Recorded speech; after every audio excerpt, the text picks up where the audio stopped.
Ladies and gentlemen, welcome to another exciting edition of Ringside Rants with yours truly, Just Mike. And to my left today is the Bad Karma, always known as Josh. And below us, over here to the right of Josh, up under Josh, we have the Japanese guru Phil, and we No. have our special guest this evening, the general manager of Wildkat Sports, Mr. Said. I don't want to mess up your last name, and I'll leave it at that. So it's actually Saeed Abu Musa. Okay, Saeed. Okay, I apologize. Abu No, Musa. all good, man. Okay, cool. And we tried to get Veronica King last week, and the week before that, and things just didn't line up for her. She had some other issues, and we're cool with that.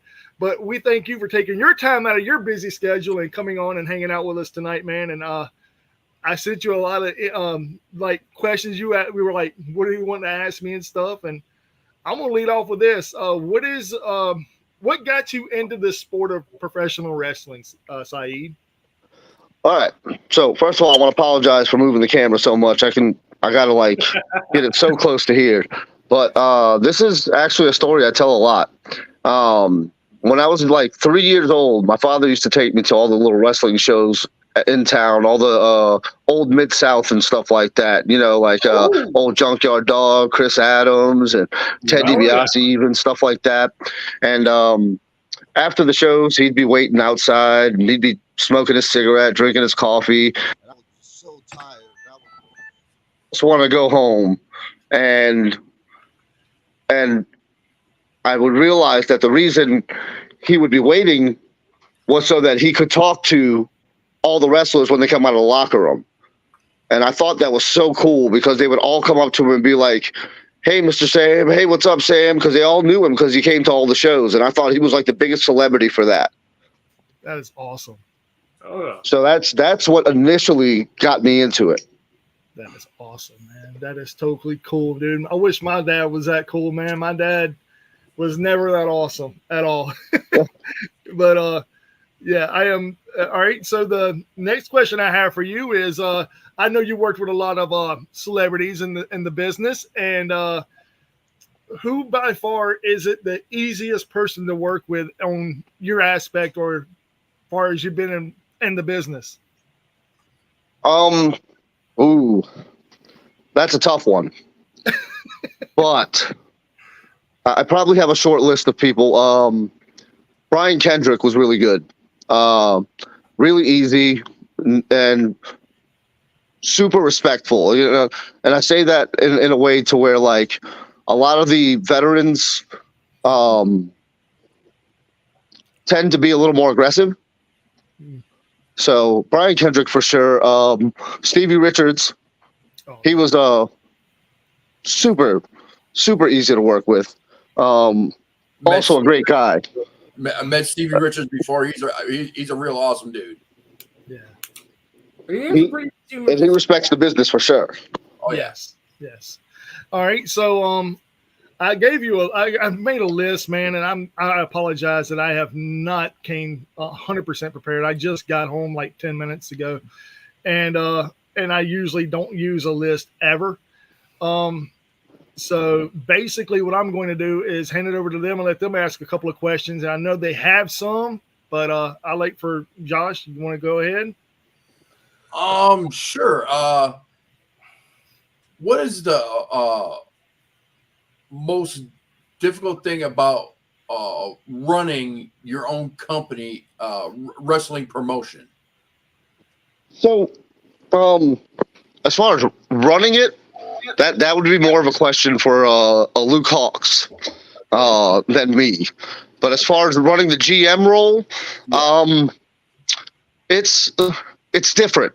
It's one of those things where you just always have to be prepared to have a mic handed to you, whether it be 30 days ahead of time they tell you you're going to do something, or whether it be 30 seconds. You always got to be prepared for that. Now, my main role was always senior official of the company. Okay. I was always the head referee. About March 2023, I suffered an injury. I fractured 2 vertebrae. And I don't know if y'all know this. I'm like completely cross-trained. So I wrestle, I referee. The GM role happened from an injury. And So basically, you turn chicken, as they say, turn chicken shit into chicken salad. yeah, pretty much. I was actually practicing for a match, an upcoming match. Took a move that I've taken over 1,000 times, I'm sure. Just a regular old vertical suplex, and I something went awry, and I got overshot and landed wrong, and I landed on my butt, not my tailbone, and it caused a shockwave up my spine. Yeah, it sucked. It sucked. I was in a back brace for 12 weeks. I was out of work for 6. So, I'm blessed, though. I'm blessed that I have people that care enough about me to keep me part of the action, I'm glad you're okay after that, man. Yeah. Oh, no joke, bro. No joke. I'm also blessed in that aspect. No surgery. I was able to follow doctor's orders. It healed on its own. I'm actually technically cleared to get back in. Will I? Nice. Who knows? But as of now, refereeing is looking really great to me. What was They always say never say never, man. Never say never. I gotta know. Other than that, what was the other nasty bumps you took in the ring before? Other than What's that? What other nasty bumps have you taken in the ring?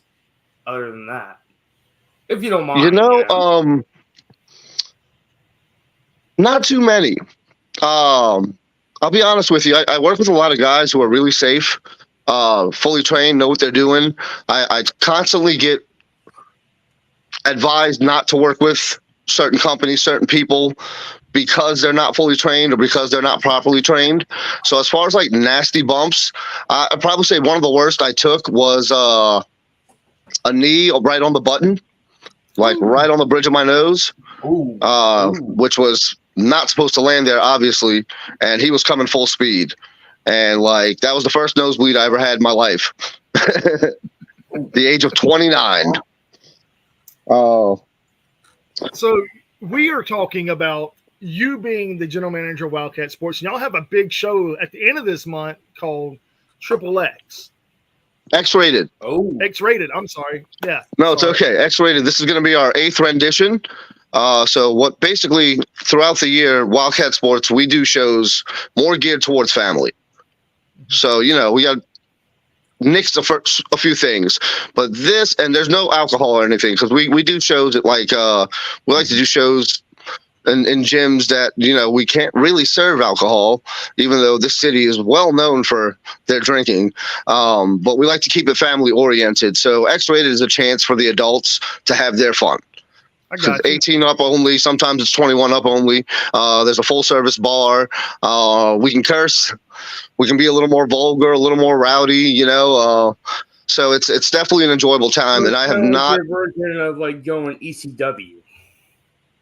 That's kind of how it started, because our very first X-rated, we had Sabu booked. Holy and then shit. the upcoming ones from there, we just we went from that to, we already had Stevie Richards. He was a fixture here for a while. We've booked Sandman. We've booked Raven. We've had God, the list goes on and on, man. We were supposed to do Fonzie one time, but that's when COVID hit. Ooh. So the referee made a lot of indie companies. What's that? COVID did. Yeah. Oh man, it ruined a lot. It really did. We even tried to do empty arena shows and stuff like that, but every time we would book a bunch of guys, one of them would get sick with COVID, and then that was the driver for the other 4, or whatever the case may have been, So it was almost impossible. I think we got one off, and then we were just like, this just isn't going to happen. So look what it did to Evolve. Yeah, they got bought out by WWE. Nah, but enough of that. Now I have a question for you, Mr. Saeed. The X-rated show coming up. I noticed the main event is Tessa versus Stephanie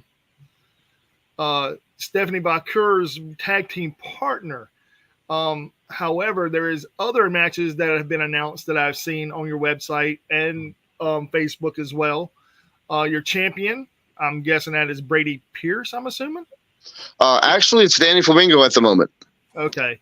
So he actually took it at the show before last. He took it kind of it was a surprise for everybody because it was one of the things that wasn't discussed, and card subject to change. Things happened, and it was a very successful ending to a show. And he has challenged Brady Pierce to a street fight. And I'm going to tell you, these X-rated street fights, they are a lot of fun to watch, and they can be very brutal. I've seen all kinds of stuff. I mean, they're always going around the bar. I've seen them throw each other over the bar before, like take shots and slap each other, and just, broken glass everywhere sometimes, and just like it gets rowdy. It gets rowdy, and just up until recently, we didn't have guardrails. Holy shit! And now it's a requirement. Yeah. So just imagine them fighting through the crowd, and let's just say me being the ref, I have to step out there with security and make sure nobody else gets involved. And that's happened at several shows. People might want to jump the guardrail and do some stupid shit, and they're gonna get their ass kicked. Well, pretty much. That's the beauty of our fan base is they know better than to try to get in the ring. That's good, and I love the fact that I know a couple of people that have worked there off and on as well. One of them being a friend of mine here in Mobile. He went to one of your X-rated shows, I think, last year, and he enjoyed it. He had a great time. And what I want to know is, what is the craziest thing y'all have done to date, as far as putting on one of these shows, these X-rated shows? What is the craziest thing that has come from one of these X-rated shows? So, you want to talk about craziest thing? We'll start with non-X-rated, and that's hands down has to be PJ Hawks jumping off the second story of the Esplanade Mall. Wow! Oh, Jesus! I remember, and that was a free show. And we just we were promoting, like, we were back and trying to get the fan new eyes on our product, and they discussed it. We were thinking, he's never going to do that. That's crazy, right? And then he did it, and it was covered everywhere. I mean, millions of hits on this video, and ESPN even covered it. It was crazy. Everything, man. Yes. That was you guys? Holy shit! Yeah. Wow. And I remember seeing that on YouTube and everywhere. Yeah. It was an amazing time for sure. But when you're talking X-rated, we had a titty come out once. Can I say that?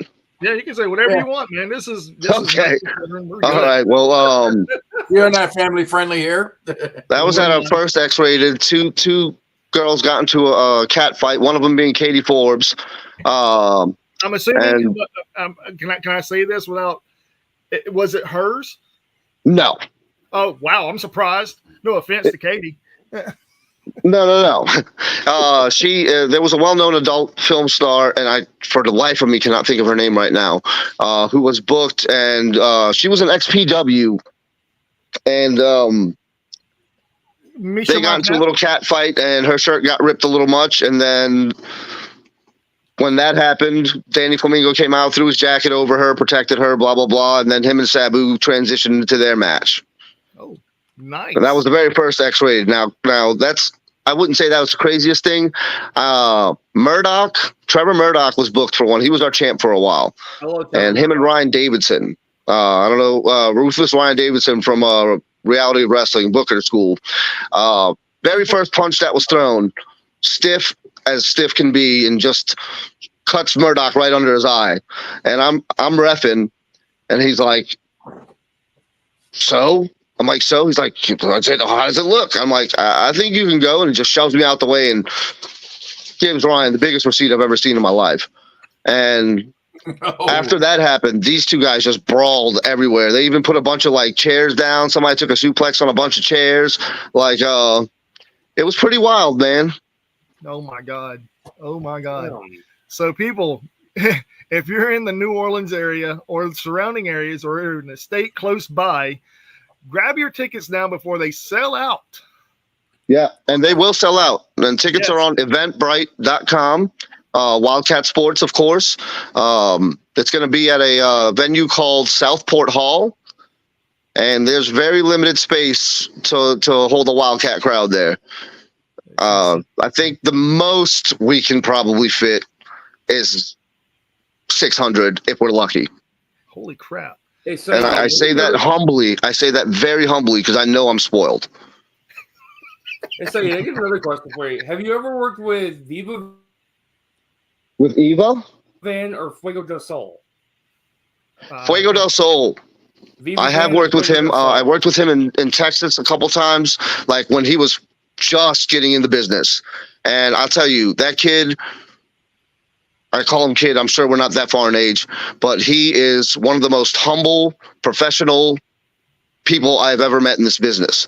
And, kid from small town in Oklahoma, and he worked his way up the ranks, man. He really worked his way up the ranks. He promoted himself.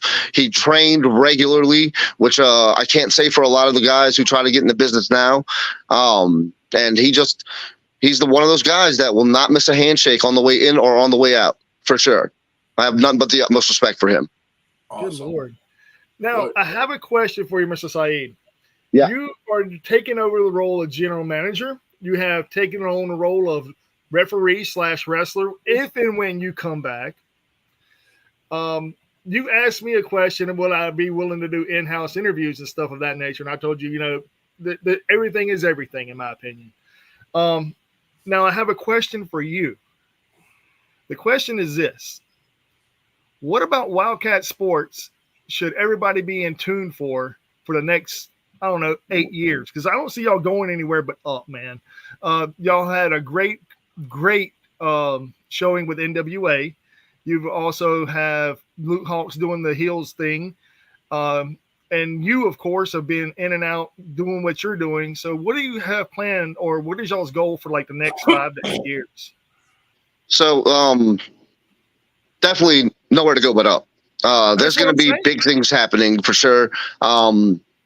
I don't get kept in all of the loop as far as like being general manager and all that. But we're definitely, hoping towards another TV deal. COVID screwed that up for us in the past. We had the top rated program on the channel, albeit it was a, public broadcasting, but we still had more people tuning into that than any other show, any other day of the week. And we're hoping to get back to that status, maybe even something bigger.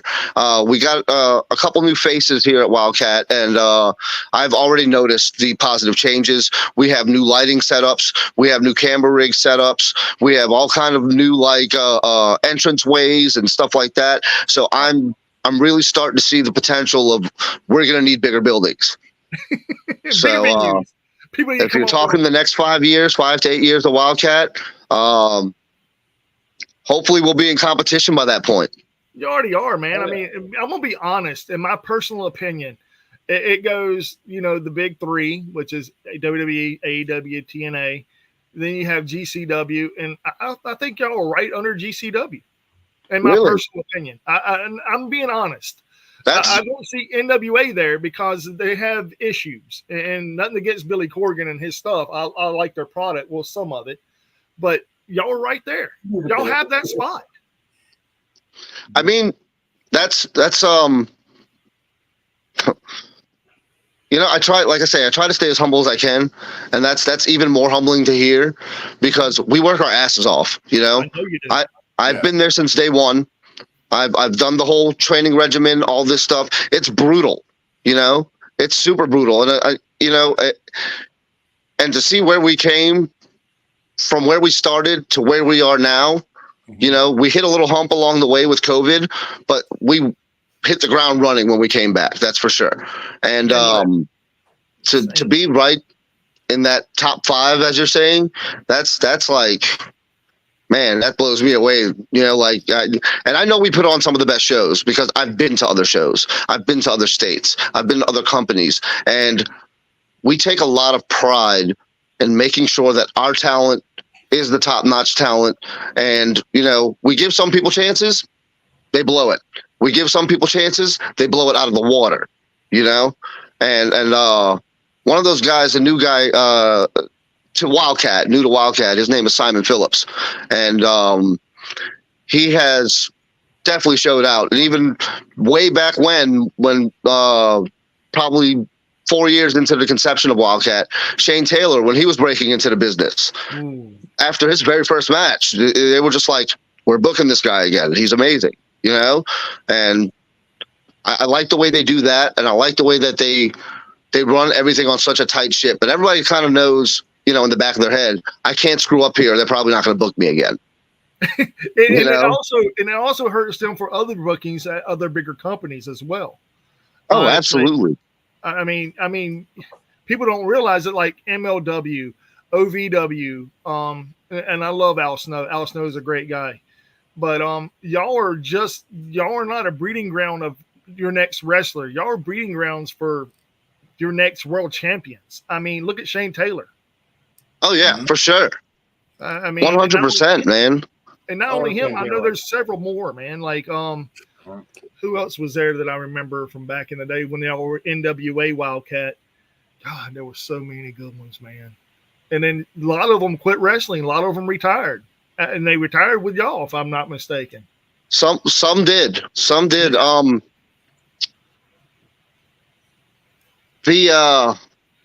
And talking about people being future champions, it's sometimes it gets to the point where it's, you know, it's a good thing because they're looking at us, you know, so they're getting these guys, but then it's frustrating because they're getting these guys from us.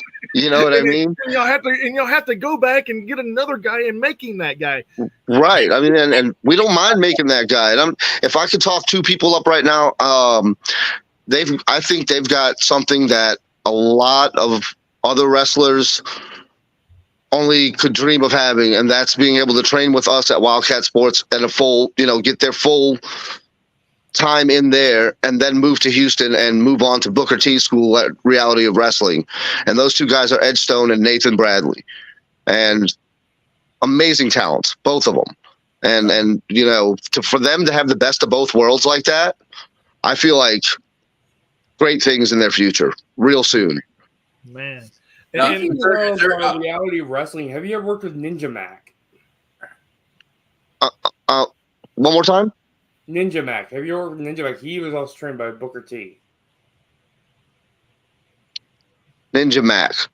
Yeah. I haven't seen his work, but I've seen him on posters. Okay. I'm not going to lie to you. I don't get as much time to watch footage as I would like to. I'm a pretty busy guy with everything that goes on. But every chance I get, if I see a name and I'm like, okay, I've seen this name a couple of times, I'll give it a go. You know, I'll see what this guy's got or whatever. Because they always, as much as I say they keep me somewhat out of the loop, they're always open to suggestions, whether it be like booking suggestions or like, hey, go check this guy out. This guy's amazing. Or you know, or this guy you just booked, you know, don't know much about him or whatever else I got to say, you know? Yeah. I don't want to get into the booking aspect of this because this is more about you, man. And we talk more about Wildkat than we have about you because this is basically you. You said you got into it when your dad was big, like used to be a big celebrity. And now you're the, I hate to say this, but now you're the big celebrity. And so it's funny how time works because my father went from taking me to all my shows, you know, all the shows he wanted to watch, to coming to all of my shows. And my dad has rarely missed a show. And all the guys at Wildkat, especially the guys that have been there a while, they all know who my dad is. And I can only wish to be half the man he is. He's a great guy. And he always comes, and especially even he doesn't care. Like people say, like, when are you going to wrestle? I want to come when you wrestle. I don't want to come when you referee. And I'm like, well, fuck you, don't come. You know, like you're not my friend then. You know, but exactly. You know, it did 2 years into my career. I did actually get a tryout, and I went as a referee, and at that moment in time, I was still watching everybody surpass me and wrestle because I came in to wrestle. You know, that was my whole shtick when I came to train, not to train to be a ref. I don't know how many people actually do that, but I came in to wrestle, and I was watching people get their match 6 months, 10 months, 12 months. Here I am 2 years, haven't gotten a match, and then I get this letter, and I'm like, oh, this has got to be like somebody screwing with me, right? And then I call Luke and I'm like, hey, Luke, I got this letter. He's like, have you called the number on it? I'm like, not yet. He's like, hang up right now. Call that number. Like, this is important. Nobody's screwing with you. He's like, stop being paranoid. So I call them. Ends up being legit. They fly me out there. I'm booked in a hotel with another guy. We got a rental car, whatever. We're not that far from the facility. So I actually got to go into the WWE Performance Center. And that very first day, once again, I'm going to use this word, it humbled me. Because I'm watching former NFL players, bodybuilders, just pass out in front of me left and right. Pass out. They're getting drugged to the sidelines, and they just give them a bunch of electrolytes, give them some water, a little bit of biofreeze, give them about 10 minutes, and throw them right back in. And when I say throw them right back in, you're talking multiple rings, drill after drill after drill after drill, and I was never happier to be a ref because I didn't have to do all those drills. I had to do them like once, while everybody else had to do them like hundreds of times. I'm not even exaggerating. It was 8 hours of just working people like a mule. And and they're like, Saeed, I'm like, what do you want me to do? And they're like, just be a cheerleader. I'm like, I can do that. I can do that. Yeah. And they're like, oh, yeah, if somebody passes out, help us drag them to the side. I'm like, this is great. And some of those guys were just top-notch athletes, and I'm surprised I haven't seen them yet, But then some of those guys I have seen. I always say that there were 4 refs at this tryout, and it was me and 3 guys from California. And of those 3 guys from California, 2 of them lied on their resume. And they just lied about what languages they spoke and what languages they could. Just stupid stuff. Stupid stuff that there's no point in lying about. Like one kid, I think, even said like, I can read a language, but I can't understand it, which makes no freaking sense. So, that means automatic, like, you don't lie about shit like that. Yeah. So the guy that beat me out. Poquito Espanol, very little. I mean, just be honest. There's no reason not to be honest, especially if they're like, oh, you speak this language, we're going to take you on tour to this country, and then what happens? You're screwed. Yep. Yeah. So and, I got my question for you is when you're a ref, how hard is it to communicate with wrestlers that don't speak English? Ooh, that was a fun day. So the first time I actually did a match with 2 guys who didn't speak any English. Luckily, I know like enough basic Spanish to get me by. Yeah. But that all changes when you get in the ring because there's certain words I don't know and certain calls I can't make because I don't know. And one of them, for the life of me, they're telling me, go home, go home, go home. And I cannot think of the word for house or home because I'm just in that moment going, none of these guys speak English. And I'm going, home, home, home, casa. And then when I did that, they finally like, oh, okay. And that was in Mexicali. So we did a show in Brawley. We actually drove to California for that. Sorry. Oh yeah, you're good. I'm getting notifications as well. I apologize. I'm sitting here looking at my phone like, what in the world? But it was an adjustment, but for the most part, I didn't have to like.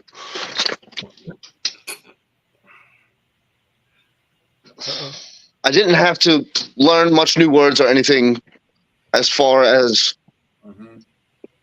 reffing a Spanish, but I did have to learn what the difficult part was. Like for like lucha libre, there's different rules, so if they're having a 6-man, I've got to adjust everything.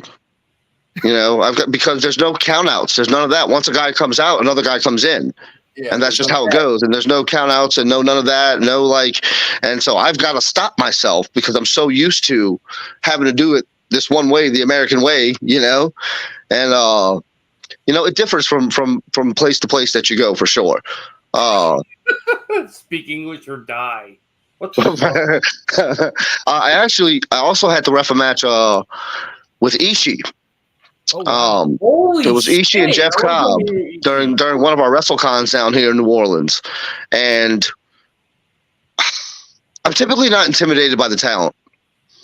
Typically, like I know, it's all for the audience. Yes. I was convinced this guy was going to try to knock my head off.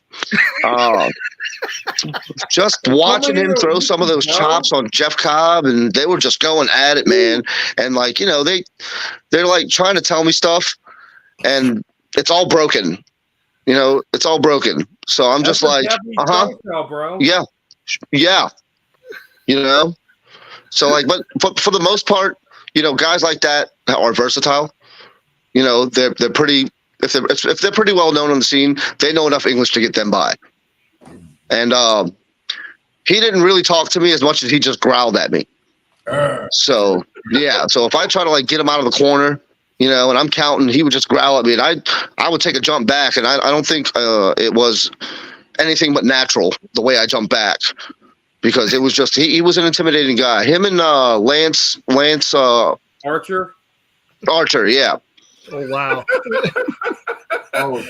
He's a big guy, man. He's tall.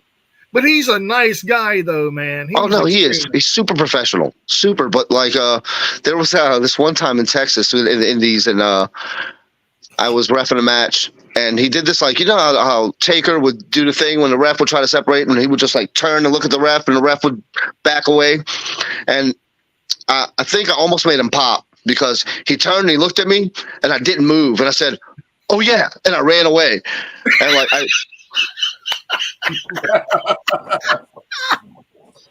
just verbally, like out loud, I went, "Oh yeah," and I ran, and like when he came back to the locker room, he was like, "You son of a bitch." He was like, "What was that? What was that verbal? Oh yeah." Like your brain clicked and you said, "Oh yeah." Right. Like, "Oh my God, I forgot. I'm supposed to be scared of you." Dude, that is awesome, bro. So many memories, so many stories, so many people that I've worked with. I'm spoiled. I'm blessed. I'm humbled. I want to do it for 20 more years. I've been 13 strong, and I want to do 20 more, 40 more, 50 more. Hell yes. Hell yeah. Hell yes. Now, I do have a couple of questions. I know this might reiterate going from you back to Wildkat, but the thing is, I know Luke basically cut his teeth in XPW. And I know they treated him very shitty there, but how do you feel about them coming back? XPW, wow.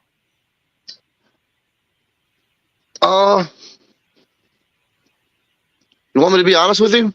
This is the first I'm hearing of it. Wow. He doesn't really discuss too much of those days with us.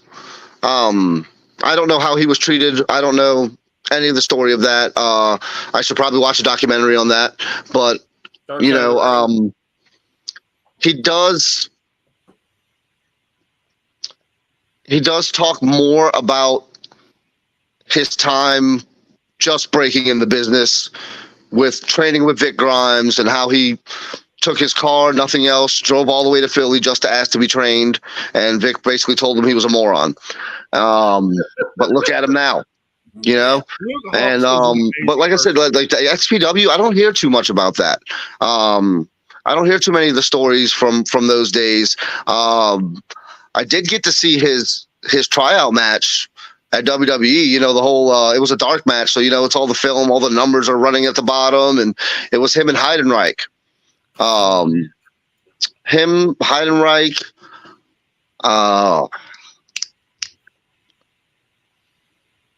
Gosh, why can't I know it was Canyon and one other guy, and I believe, if I'm not wrong, but that's pretty amazing to see.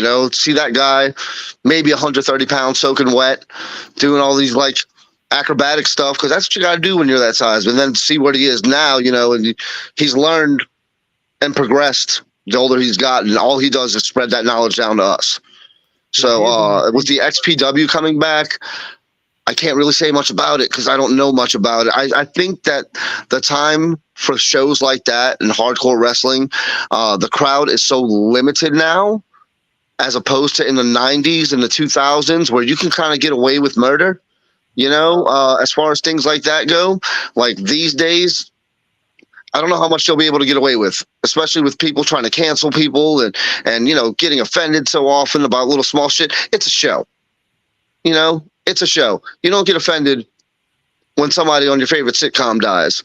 Like when GCW does events, it's like there's only so many light tubes matches you can watch, man, and it's like, but at the same time, they really don't go controversial. They actually go more into the wrestling and the performance. And that's the thing about it. If they can somehow marry the two and not overuse one of them, like not overuse the weapons, the hardcore, the blood. Because once you've seen blood 6 times in a night, it's lost everything. It's lost its meaning. It's lost any kind of significance, But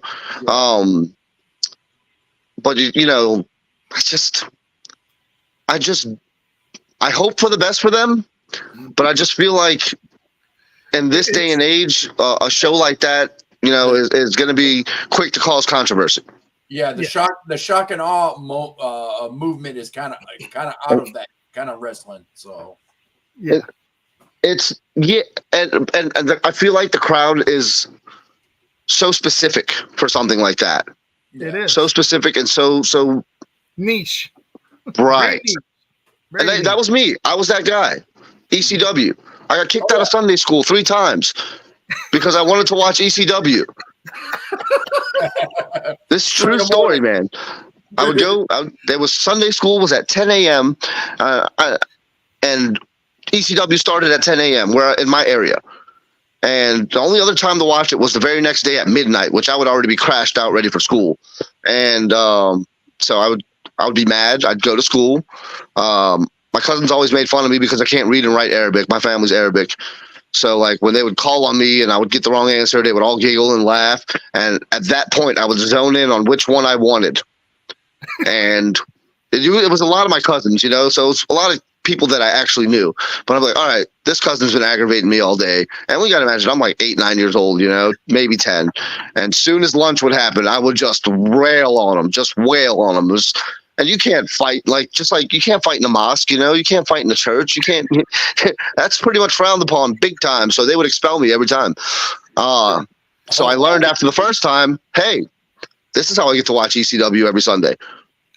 So, wow, you guys got ECW on a Sunday. We got it on, I live where I'm at. I'm over in Indiana, north, just shy, like 20 minutes shy of Chicago.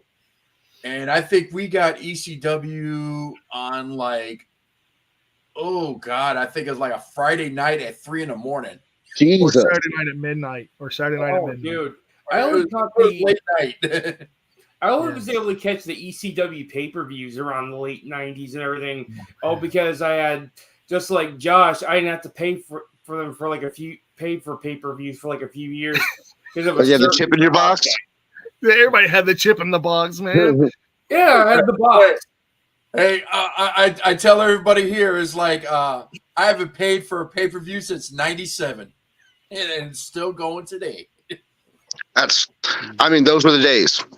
Those were the days. And probably we're as close to replicating those days as we are is all the live streaming that happens and all the leaks that happen and all the spoilers that happen. That's about the closest we'll get to ever having the chip in the box for pay-per-views. And then even in those days, it was hard for me to keep up with everything because then I watched it religiously. I watched Monday Night Raw. I'd flip between Monday Night Raw, Monday Nitro. And I'd watch ECW that Sunday before Monday. And then on Monday, after Raw would go off the air, on a different broadcasting channel, USWA would come on. So it was like a full night of wrestling for me on Mondays, Oh, yeah. And sometimes I'd stay up late enough and watch the replay of ECW. Good Lord. I hate how annoying cancel culture is nowadays. Of course, that is true, Andre. Everybody I'm sure. I miss the 90s for sure. Yeah. Oh, yeah. Yeah. I always tell people that was the best era. Oh yeah, Wait. 100%. wrestling. Oh yeah, it was. For wrestling in general, music, wrestling, it was like a marriage, man. I mean, you had great theme songs in the '90s. Hell, look at DX, look at Jericho, some of the best 2 theme songs from that era. I mean, not pun intended. Oh, plenty good stuff, and then that kept it entertaining. But like getting back to the XPW thing, ECW was on, and then they went mainstream, and they had to make changes. They couldn't keep doing the product the way the product was being done, because now you got all these smart marks all over it, and they're gonna, oh, this isn't wrestling, this is just brutality, or this is whatever, because they know so much more than all of us, and That's so where like Those guys are fucking soft and everything. You even guys, even in AEW, people complained about like, what's the blood? Like, what is the using like the flippy stuff? Like, it's wrestling. Not all of it involves like what's the word, like Technical soap opera storylines. right.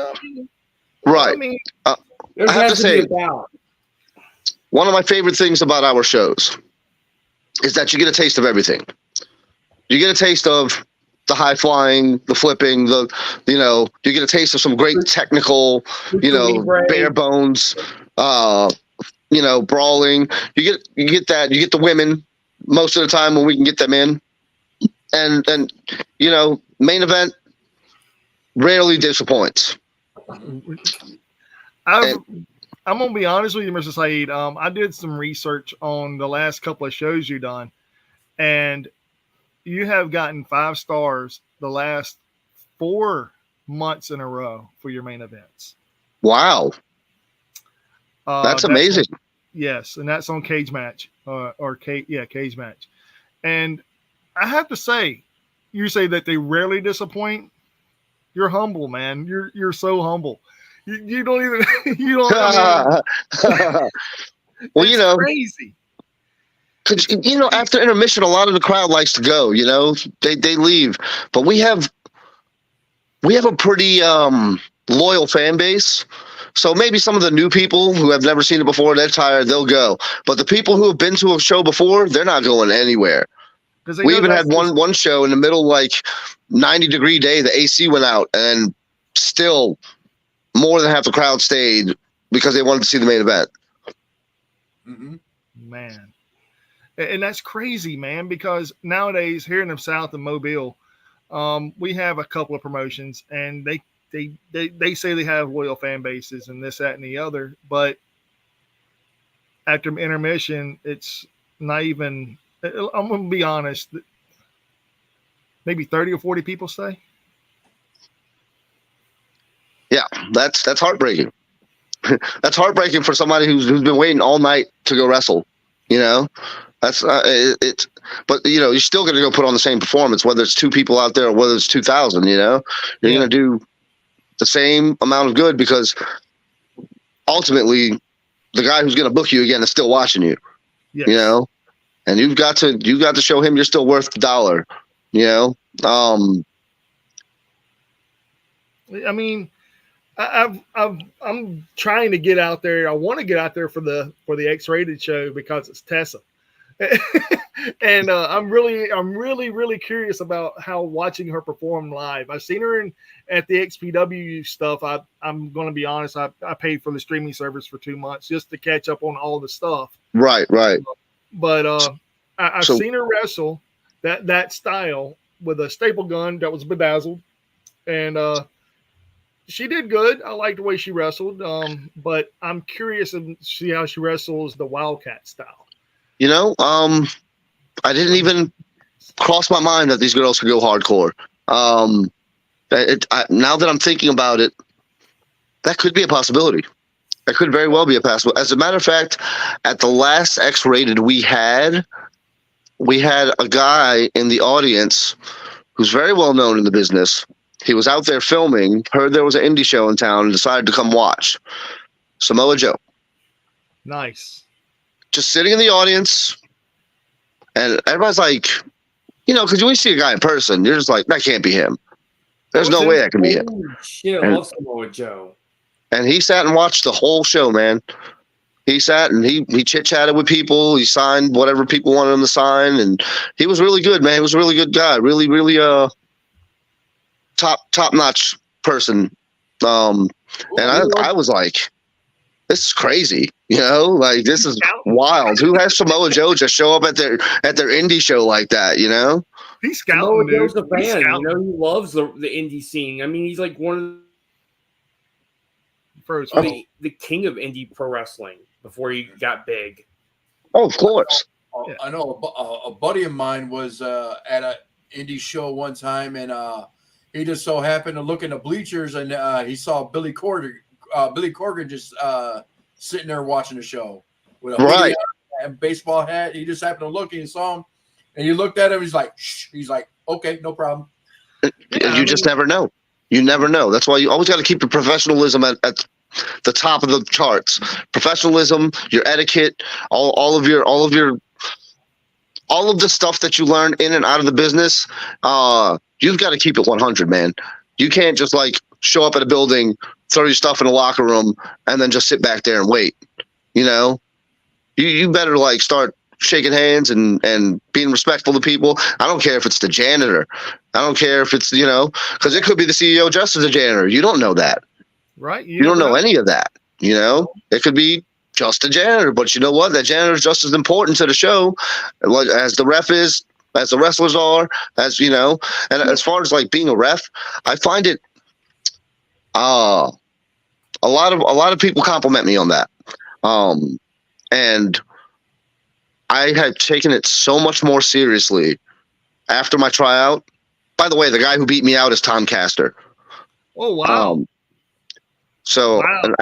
After my tryout, I was like, okay, well, people always tell me like, oh, you're a good ref. And I'm like, oh, they're just fucking blowing smoke up my ass, whatever. Like they're just like, oh, pick it on the referee. But I didn't understand then. I understand now because I've watched other people ref, and I actually start paying attention to them and seeing what they're not doing as opposed to what they're doing. And some of them will come and ask me for advice, and I respect that. And I'll give them all the advice I can, as respectful as I can. Some of them think they're doing a great fucking job, and they are shit. Yeah. Yes. Yeah. They don't communicate with anybody. All they do is make their count, and that's it. And they think they're doing a great job, and they're not. I've seen that a lot down here. I really have. Or they'll be way out of place, and they're like, oh, yeah, I got to do my thing now. And I'm like, a referee isn't supposed to have a spot, brother. I hate to say that. Right. And as much as as you mingle, you try not to get yourself over. You're not there to get yourself over. The crowd, you're there to be in the background while the other two take the limelight, or however many. But sometimes just through mingling, or like, let's say this is my hometown. A lot of these people know me personally. I went to the same middle school, high school, college, blah, blah, blah, and with a lot of these people. So like when they see me, they start, cheering, and you just got to like kind of tune it out, go deaf on them for a sec, especially if it's during a match, because that's just rude to the guys who are trying to put on the show. And at the same time, as a ref, you have to know when something has gone awry and try to fix it if they can't. Mm-hmm. I've even had to like yank people out of the corner. It's like, dude, five. Like I will freaking DQ you. Like I will. And then I'm going to get in trouble, but I'm going to get in the opposite of trouble once they find out you wouldn't get out of the fucking corner. Yeah. First they're going to chew my ass, and then they'll come and go, hey, man, I'm sorry about chewing your ass. Right. Pretty much. You did the right thing, but, there's ways around things like that. But, for the most part, as long as the communication stays open, and like I try to keep that with everybody, communication open, not crossing the hard cam, like little important details like that. Even just telling the guys to just breathe, So you don't have to always be down there and say, hey, you give up. They can't hear you every time. They're not paying attention to you every time, Hey, you give up, you look around, say, hey, just breathe, man. Chill for a second. You got time. You know, like that means the world to most of those guys. Yeah, you know, and like I said, I've never seen you ref, but I would love to. You know what? I'm gonna try my damnedest to come see y'all at X-Rated, man. I really am. I really should. I think you'll get quite a treat. I think we'll blow you away, dude. No. Dude, I'm already blown away. You're here. You're here, you know, so I'm blown away right now. My heart's stories I'm losing contact with us, man. We appreciate it. Yeah, no, man. I'm glad to be here. I'm glad you guys had me on today, and I hope this is what you wanted. Dude, this is more than what we wanted. Honestly. You are one of the best interviews we've had in a while. Yeah. So sweet. Yeah. Now I do got a question for those who can, because I am all the way up north. There's no way for me to come see a show. Is there a way I could view it online, or is there a website I could go to watch the show? So every now and then they like to surprise live stream a show. Every now and again. So there is a possibility that could happen. How big the chance is, I don't know. Now, if you're looking to just like catch up on footage, we do have a YouTube. As of now, YouTube is Wildkat Sports, Wildkat Wrestling. You type in either one, the same thing will pop up. And that is, we are pretty current as far as that goes. As soon as the show is released, as soon as the show's over, we like to start getting the editing. And we like starting to get the footage out there. Every now and then we'll throw a throwback match out there or something. But there is tons of footage. You can start all the way from the earliest date, catch yourself up to the storylines. You know what I mean? Okay. So, but there's tons of footage on our YouTube. We also, if you ever just want to see what the latest is, we have Twitter, Facebook, Instagram, you know, anything that's a major social media outlet, Wildkat Sports is a part of it. For sure. That is great. Now, yeah. Now, I have a couple more questions. So how does it feel to be in the position you are in Wildkat Sports and know that other people have came and gone and moved on to bigger and better things and some haven't? Does it make you happy whenever you see somebody come out on TV like, oh shit? Or is that like, damn, we should have kept him a little longer? No, it definitely makes me happy. I always want to see everybody succeed. Even if I don't. To me, I've already succeeded. You are, dude. You're about to say, dude, I've already succeeded. I was in the right place at the right time. Let me tell you real quick. Just the quick story of how I even got into this Wildkat, because how I got into wrestling. How I got into Wildkat is so far back, we're talking MySpace.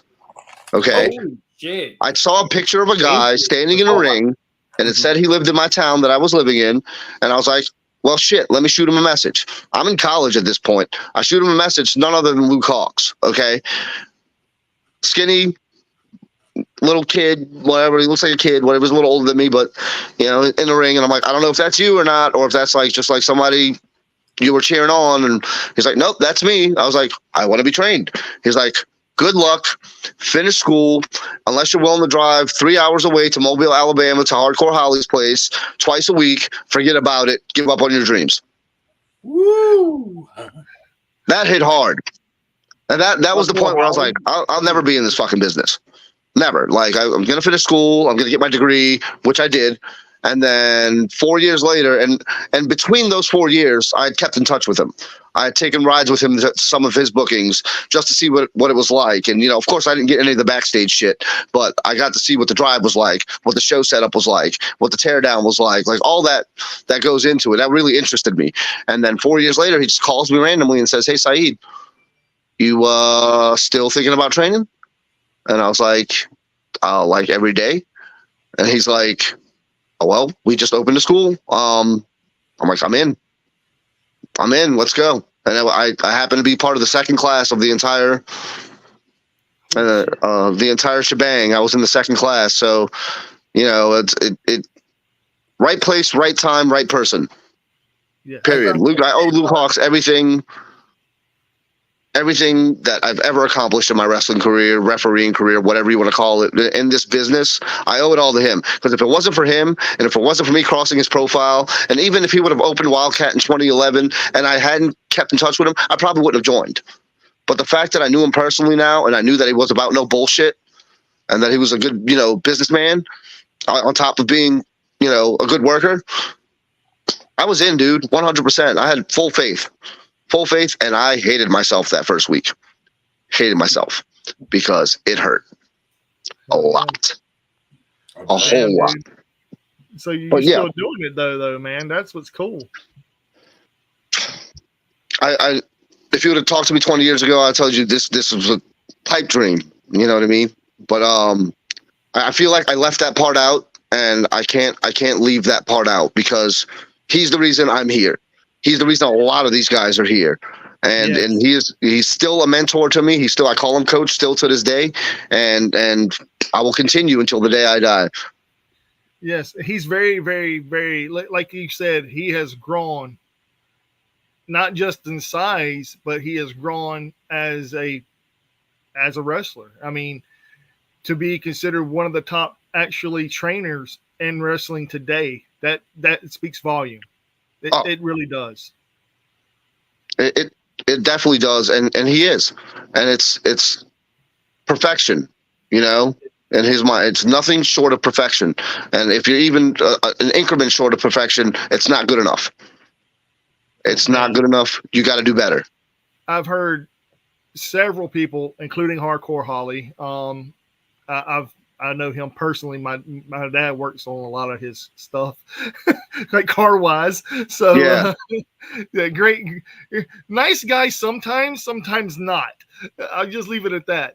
But he's a genuine guy, and he has talked about Luke in a professional manner. Not only him, Joey the Body Barrett, whenever he was alive, from WCW, and Booker T.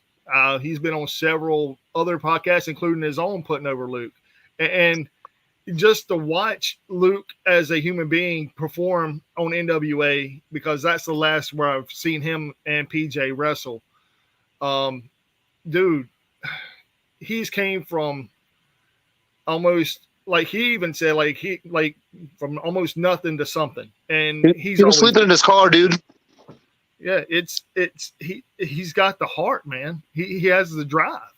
He does. That's what it is. He wants to go be bigger and better every single time, and I love that. Every single time you'll see something new. He is one, and he says this all the time: never take your foot off the gas. He never takes his foot off the gas. He's up and at it. He could have a 18-hour day. He'll be up 3 hours later in the gym, starting his next day,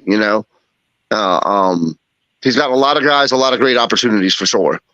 Yes. And like I said, I'm 43, man, and I've watched numerous wrestling tapes. I've been, when I was in the Air Force up there in the Pacific Northwest, and I got trained up there by a bunch of people, and I came home and I lost it, man. But I still love the business. But at the same token, I'd never want to go back and do that again because it's not in my cards anymore. Now I just love to talk.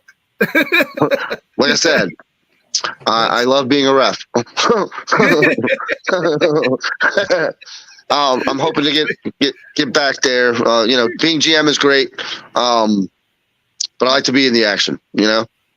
I know. And it'll never go out of my blood. Like sometimes I'm like, man, I could do better than that. But I'm sitting there going, I'm 43. It's a young man's world, man. It's a young man's game now. I'm almost 38 years old, bro, and I'm just like, too late. It's never too late. It's never too late, bro. It's never too late. It's up here, and how much dedication to your body that you have. Because that's ultimately what it's about, is how good a shape are you in, and how far can you push yourself, Damn, I feel like the old man in the room right now. Damn. I'm not that far behind. I'm 38, man. I'm 40. I'll be 39 in October. Bro. I'm 48 going on 49, man. It's really, I've seen guys come in, older guys, but guys already in their 30s come in with absolutely zero knowledge of what wrestling even is. They just want to try it. And then you see them 2 years later and they're just like blowing it out of the water, like excelling at everything. You know, and it's just how much drive do you have? How bad do you want it? You know, just a normal takedown or a normal lockup, man. Some people can't even get that right. You guys, I gotta go check on my cat. You're right. You're absolutely right. Dead serious on that. I've seen Ricky Morton and Robert Gibson, man, tell these guys like that is not a proper lockup. That is not a proper lockup. And then they show it to them, and then the guys like, oh, I don't need to take no advice from these guys. I'm like, they're there for a reason. Those are the guys that hurt people, and that's why I'm glad that I've also had the opportunity to have so many seminars at Wildkat Sports, with a lot of names, lots of names, we had one with Soraya Knight, and it was supposed to be from 7 to 10, and she said, if I get carried away, somebody let me know. But everybody was too scared to tell her. And it was about 2 a.m. and you got people sitting in chairs snoring because they keep falling asleep. And like, she's like, what time is it? Damn. She let us go after that. But yeah, I enjoyed every minute of it. She taught us so much, man. So much. Every seminar I take teaches us so much. We've had seminars with Hardcore Holly. We've had seminars with her. We had seminar with Bestia 666 on the Lucha seminar. We had a 3-day seminar with Les Thatcher. Now, I'm gonna tell you, that was one hell of a seminar. 3 days with that man, that was a lot of brain picking, a lot of knowledge, whole lot of knowledge. Man, that man has he's probably forgotten more about the business than most people even will get to know. I'm be honest with you. I really didn't know much about the guy until that seminar, and then after that seminar, I had a whole lot of respect for him. Whole lot. Man, dude. But the list goes on and on. I can sit here and spout names all day because it's just we try to have at least a handful of seminars every year. So when is your next seminar? We're working on it. It's in the works. I can't say much about it, but it's in the works. Cool. Now, my question to you, for you guys, I know you probably won't know much about it. Are you guys planning to travel outside of the southern states? Maybe come up a little bit more north? I foresee that in the cards in the future for sure. We've done Philly twice. We've also had our guys work at MCW in Maryland a couple times. So that's definitely in the realm of possibilities. I would love to go do the 2300 arena again. Wow. Oh, now, have you ever thought about doing a thing with GCW, like them coming over and y'all going up there and cross promoting? I'm sure if the opportunity arose, it would happen in a heartbeat. You know, I think that would be a great collaboration. That's just, there's so much talent on those rosters. You combine those two rosters, a lot of guys are going to lose their spots for a few days. Yes, they are. Yes, they are. Now, I do have another question for you too. What about have you heard of the promotion of New South here in Alabama? Of any promotions?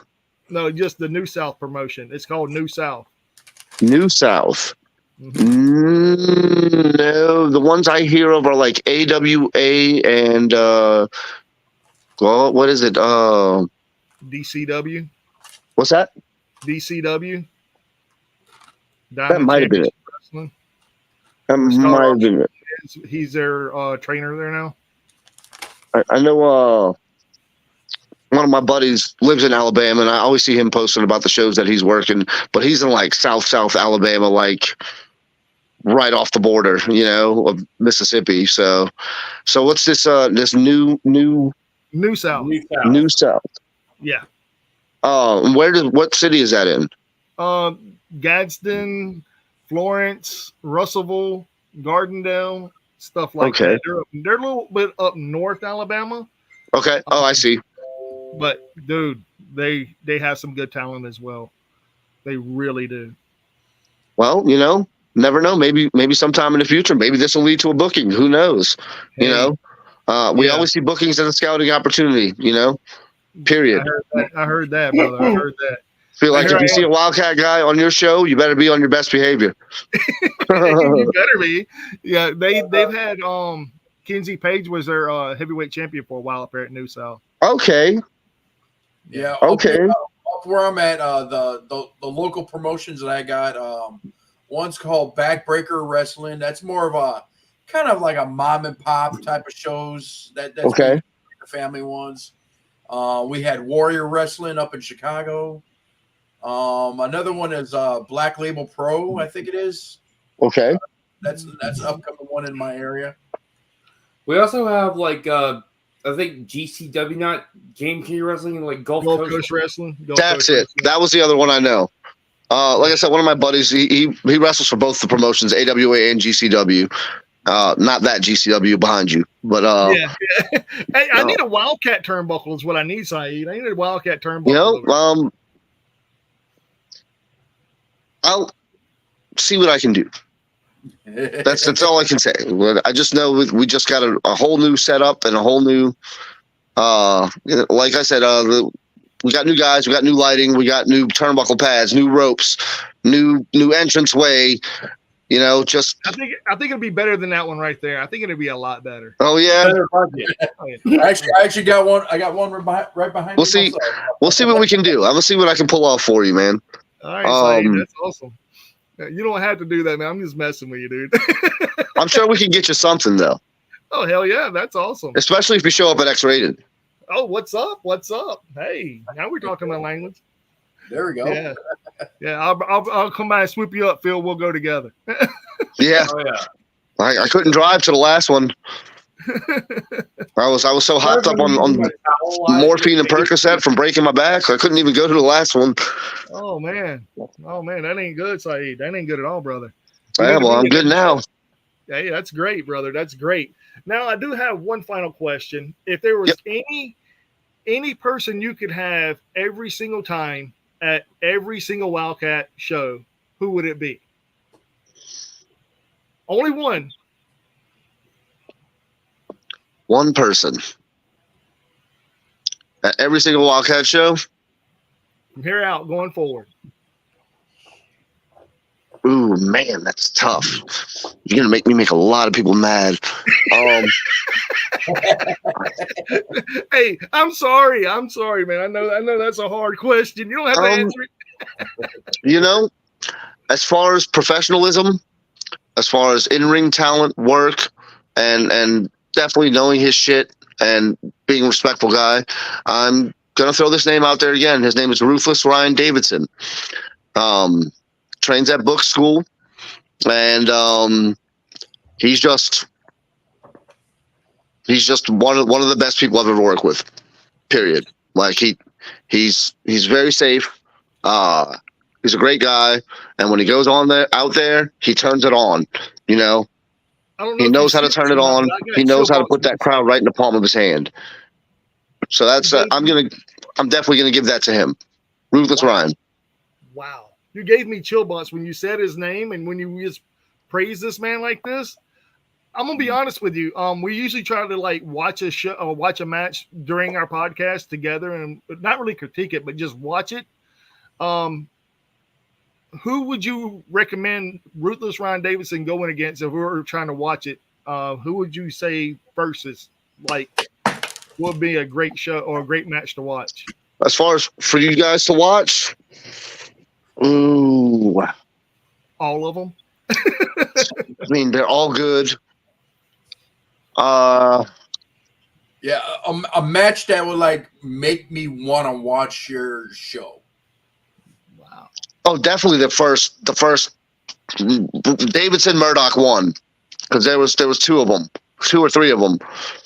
Davidson Murdoch, the first one. I would definitely say that's a big one to watch. And also, if you can get your hands on any Ryan Davidson, Matt Lancey, that's 2 brawlers That'll go for sure. All right. Matt Lancey is a Wildcat original. He's been there since before me. Before you. Yeah, he was the first class. I was the second class. Nothing but respect for that guy too. He does a lot for the company. So. Man, you're an amazing person to have on here, man. And I don't even want to cut your time ever short. I mean, I could talk to you forever. I'm gonna be honest with you. Just your knowledge, the way you are, the way you speak about other people, that like just spitballing. Like you're like, well, you don't say nothing bad about nobody. And there's no reason to. There is no reason to. And there's a lot of people out there that do that though. But to me, Wildkat, I was knowing it about Luke as well. He don't ever talk bad about if he don't have nothing nice to say about somebody, he just don't talk about it. And I love that. I wish more people had that, the way of doing not just business, but in the wrestling world itself. You and Wildkat as well. Y'all have, like I said, y'all are number 4, man, like right below GCW. I know MLW is there, but I'm gonna be honest. Y'all have better wrestling. And I love Dave Marquez. I do. I love Dave. But y'all have better wrestling. That's good to hear. That's good. That there proves to me that we're doing everything the right way, and we are going to continue that same trend. I'm gonna be honest. I'm gonna buy a ticket probably tomorrow or later on this evening before the end of the week. I'm going to X-Rated. Phil, you going with me? Well, I think Phil froze. What? Phil, you there? Oh, wait, he came in here. Oh, yeah. Wow, that was a pause from hell there, Phil. I think he's frying like a bacon over there, man. Yeah, I know. He's had a bad day. We've all had some bad days today. Yeah. But you are making our day better, Mr. Saeed. And I want to tell you, thank you. I appreciate that big time, man. Like, I'm always willing to help things like this, and I really hope to see you July 27th, Southport Hall, Wildkat X-Rated, the 8th episode. So, there, man. And if you come, you'll get to mingle, and you might get some more great Wildkat talent on your show. Who knows? Hey, man. Hey, if that happens, that's cool. I would love that. But I'm just glad you came on, man. And like you said, is there anybody out there that we looked at? Everyone, anyone? Like, this is get yourself over here. That's what this is, man. Like, talk about you, the company you work for, people you work with and want to continue to working with. That's what this is. I guess I kind of stole the idea from Busted Open, from whenever COVID was a big thing, get yourself over Mondays. But there you go. Tuesdays. But there you go. It was a pleasure to be a part of this, man. I appreciate it. It really jogged my brain on all the memories from the years. Thank you so much for being here, brother. Like I said, I'm not going to hold you up, man. I would never try to. I just want to say thank you for blessing us, man, for being here for over an hour, taking time out of your busy night. I know you got a lot of stuff going on, and I just want to say thank you from the bottom of my heart, and thank you so much. I'm very humble. Absolutely. Thanks for having me, man. It's been great. All right, brother. Be awesome, good, man. Thanks for doing this show. Thank you. Dude, that is phenomenal, brother. That is awesome. That was cool. That was cool as hell. Oh, it's cool. And of course, the Japanese guru had to leave for a minute. You missed saying goodbye to Mr. Saeed. No big deal though, man. We'll go see him on the 27th. 27th? What time? Yes. What time is that? 7 p.m. I think it is. Hold on, I'll double check right now. Upcoming events. I want to say it's 7 p.m. What day is that on? That's on a Saturday, I do believe. I'll see if I can talk to my boss. See if I can get a day up. Get out early and stuff. Work coming early, and I can work. Yep. Brady Pierce versus Danny Flamingo. Slime season's going to be on the card. Tessa Blanchard versus Zeux's Lucero. Oh yeah. And try to get an interview with Tessa, man. That'd be I'm not gonna try anything. I'm just gonna be there. We get to mingle with some of the people, he said, and maybe get some people on here if they want to. And I'm cool with all of that. It's on the 27th, right? Huh? It's on the 27th, right? On a Saturday. Yes. And I would love for Dump Sanders and Luke Hawks to get together and try some this right here, that brotherly love, the cross promotions with New South and Wildkat Sports. I think that would be a great cross promotion. And I'm going to tag Dump in this video and see what he has to say about it, because I know he did 2 shows with GCW, which was phenomenal.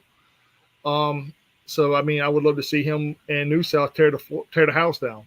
I mean, yeah, him and Wildkat Sports. I mean, I just texted my boss, so I'll see what's up about it. But anyways, you heard some guy basically reported to the FBI about AEW because he got butthurt by AEW fans for doxing him? Nah.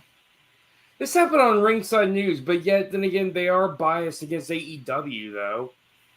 Dude, I'm gonna be honest with you, Phil, man. I don't read into a lot of the bad news on any promotion anymore because it's usually clickbait or It's people clickbait. that are just that's all it is. Clickbait or people that are butthurt because they didn't get their way. Like, for example, this past Saturday night at Money in the Bank, whenever Damian Priest didn't kick out. Yeah, man, there was a lot of botches in that pay-per-view. Lot of botches. Especially Tonga Loa. He ended up punching his brother in the head while trying to low blow Kevin Owens. Oh, that was the funny. Did you see the other angle of that? It's over here with sound effects. It's like, Thunk. Oh, it came in the mail today, by the way, guys. Sting! It's Sting! Yeah, I love it. Nice. No, it's not Sting. It's Sting. How dare you? It's Sting. Mm. Yeah. Anyway, that's awesome. But also, I didn't watch Heat Wave. I did watch the clips to see that we do have a new NXT heavyweight champion. All ego Ethan Page. I think that's kind of a dig at AEW for not putting a Ring of Honor television title on him. Yeah. Because he deserved it, dude. I'm going to be honest. Ethan Page was he was in TNA. He was a tag team champion. He was a world heavyweight champion in TNA. He didn't hold any titles, but did he hold any titles in AEW? Nope. No, he was a TNT. He did. Yeah, he was a TNT champion, was he? No, nope. That was Scorpio Sky. Scorpio Sky. I have a feeling Ricky Starks is going to be going to NXT pretty soon as well. I mean, I wish nothing but luck for Ricky, man. For anybody leaving either company, man, I have nothing but luck for him. I mean, I really do. One intro that was on last week's Dynamite or Collision, it was this guy in a mask. It could be there's rumors saying it could be Ricochet. I don't know. I did hear about Marco Stunt getting beat by the Scapegoat though on Collision.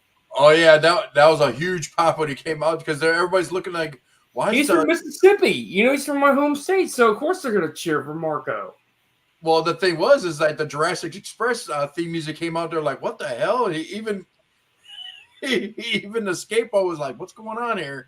And then when he popped out, I was like, oh, Marco Stunt. And Marco Stunt, and you know what's crazy? Kill Switch looked at him like, what's up? Yeah. Yeah, dude. I guess they left on good terms. He left on good terms with Kill Switch. He left on good terms with everybody in AEW, man. It was not. He even said it wasn't because that he didn't want to renew his contract or anything. They just were trying a different way of doing things. And I think it's just a one-off for him to be there. But the pop he got was well received, and they would be stupid not to try to book him again. And not even really a big feud. It's like what Bubba Ray Dudley said about him. He said he's like the Spike Dudley of AEW. He is, man. Yeah. He's so over, dude. Like he was over when he was there. Yeah, he was for calling him Dwarf Dong Sucker. No, that's not cool, he's man. cool dude too. I got a chance to meet him right before they started the Pro Wrestling Tees had an open store. They had their own store where you could go in and buy shirts. Oh, I remember Danhausen showed that in one of his videos. Yeah, and I just happened to go there before they had the big softball game before the All Out game, All Out pay-per-view. And I just happened to go in there, try to look for a shirt. I'd probably go get signed or something for the softball game. And he just happened to be in there. And I was like, hey, how's it going? And that dude is short. Like Marco's son? Yeah.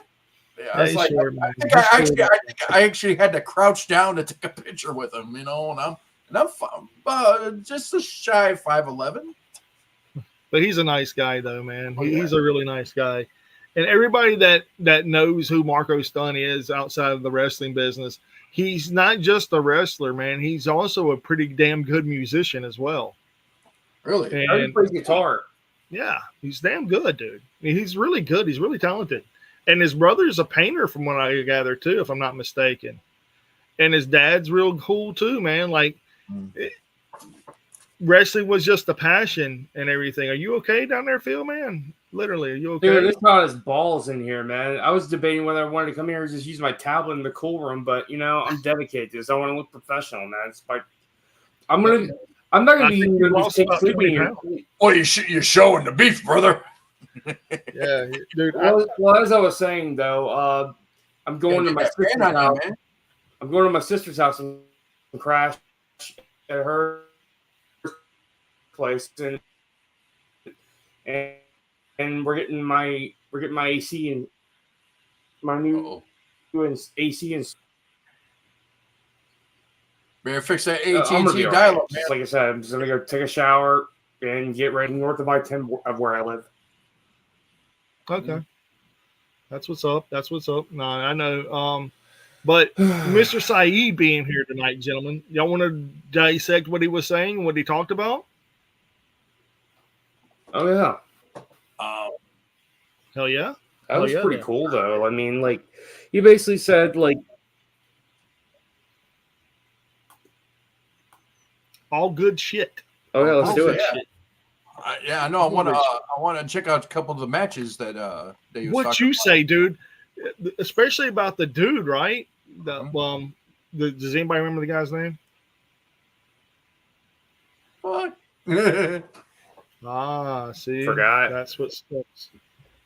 Tamale, rewind and find the names, please. And we also like to give our sponsor Red Cave Collections a shout out too. Yes, and also by Dubby. Oh yes, Dubby. Dubby.gg. Get your W energy drinks there. Who's Red Cave Collections? Is that Kelly? No, that's him. That's him. Me. Oh. 10% off. Shit, dude. Dude, we're on their webpage, dude. We're in a live interview with Sid, GM of Wildkat Sports. Wow. Yeah. Holy really shit. Cool. That's really cool. Mm-hmm. I'm trying to find that guy. I know what his name was. I just trying to find it. I can't believe they have to be good if Samoa Joe showed up to their show. Joe is amazing, dude. Joe is an amazing person. There is no other way around it. I've said this about Samoa Joe for many, many years, man. He's a great person. I think it's pretty cool they have like all the type of wrestling, like, technical, lucha libre, strong style. I love that shit. Well, he saved the scapegoat from getting choked out. Yeah, he did. He really did. Here I am. I think if Punk would have held on, Samoa Joe would have had to get physical with Punk. Yeah. I don't think Punk wants any of that smoke. I know he dropped him when Joe interfered. Because he knows not to piss off Joe. Joe's a big motherfucker. You don't make Joe mad, dude. You don't make Joe mad.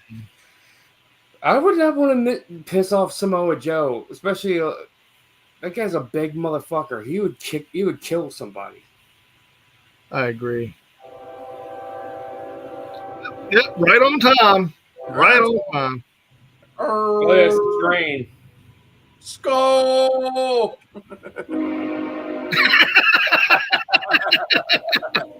You're playing hockey over there? Why not, No, man? That's Why a not? train, dude. Why not, bro? Why not? So yeah, here I am looking through this whole thing, and Jesus,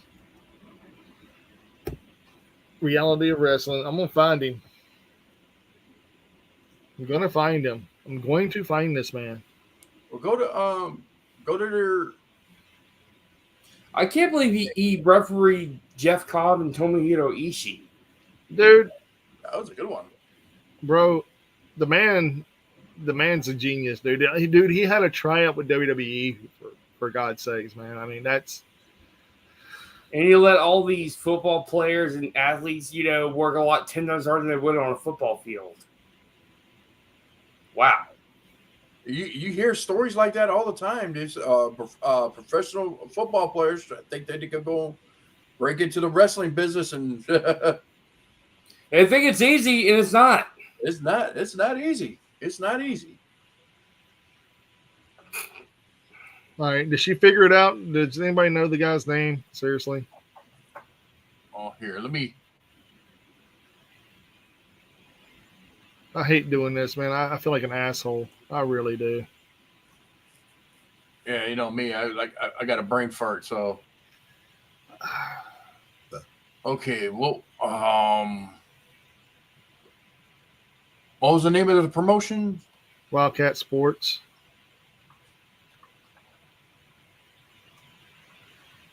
Here we go. I'm looking.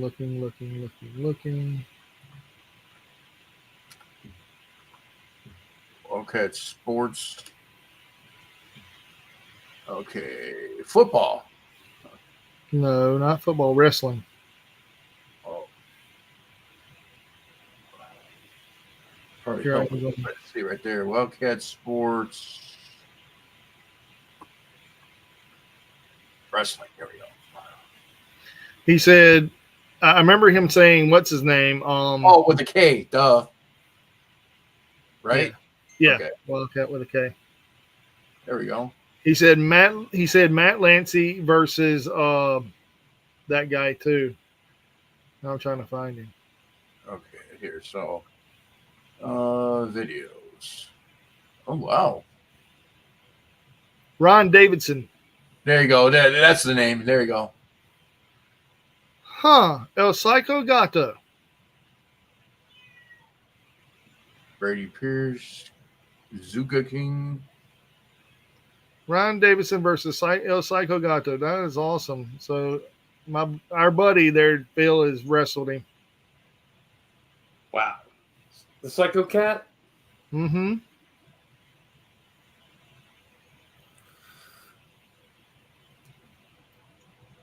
That's Hey, like them apples, tamale. Kylie Ray. Hey. Ron Davidson versus. Yep, here it is. I found it. Okay. Yep. They got good production. So, yeah. So y'all ready to do a thing? Yeah, sure. Yeah. All right, here we go.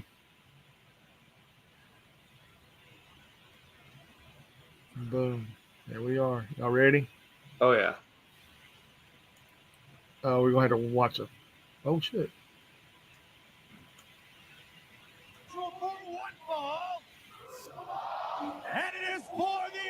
Probably don't have to pause it. Well, we will. I mean, I love it. Introducing the challenger. Ooh, this reminds me of remember the one time that And that's Saeed right there. He's the referee. Holy shit. There he goes. Reigning NWA World's Heavyweight Champion, Trevor. This reminds me of that one WWE episode. Was it Heat where they did it in a bar? Shotgun Saturday night, bro. There you go. Yeah, they shot it in a bar. Yeah. They're fighting. They also shot in a subway in New York City as well. Yep. 245 pounds. He is the reigning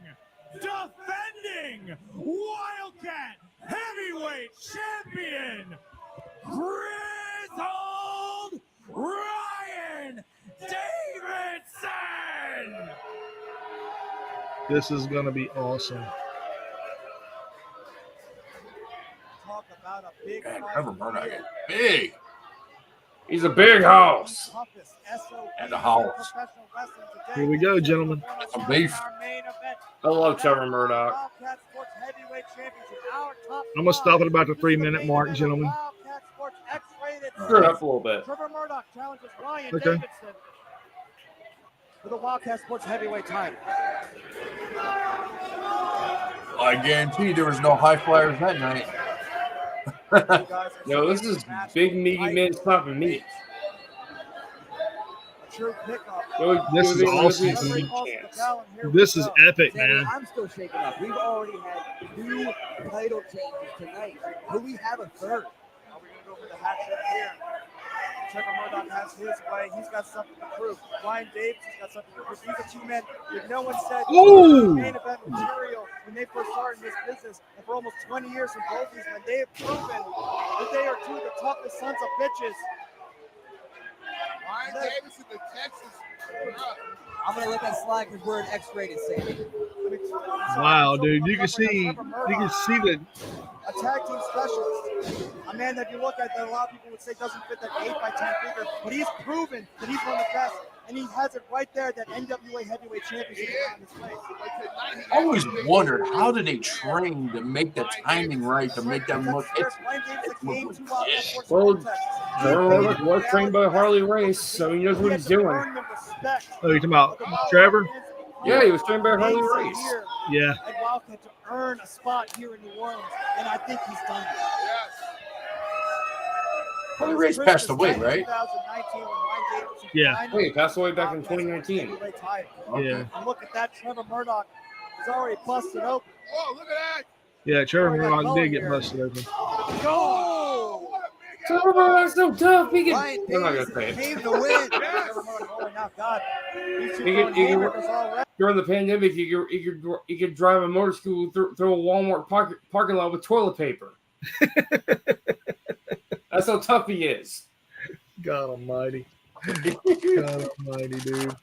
But no, serious though, man. This is awesome, dude. Like, he gave us a guy that he says that he's the most safest guy and to watch this match. So we're definitely going to watch this match. And he said also, you know, Lance Davies as well. So this is epic, dude. And thank you again, Mr. Saeed, for recommending this match. Thank you, Saeed. It was nice talking to you, man. Yes. Really was, awesome, dude. And I can't wait to see you on the 27th of this month.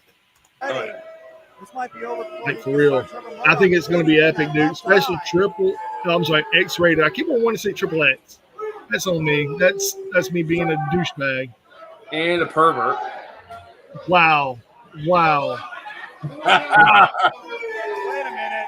The views of Phil does not reflect. To come to the outside. Josh and Mike. Yeah, mine are Josh's views. Oh Pervert. my God! These two bringing the fight in. Ryan Davis want to bust it open Trevor Murdoch, but I might just I'm gonna put that on a t-shirt. Yeah, remember he said that he even said that Ryan Davidson gave him a really, really stiff punch, right? Remember that?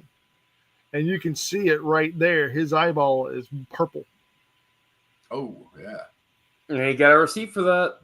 Yep. Ryan Davison is rocked. Ryan Davis To the apron, to the Right pole. there. Post.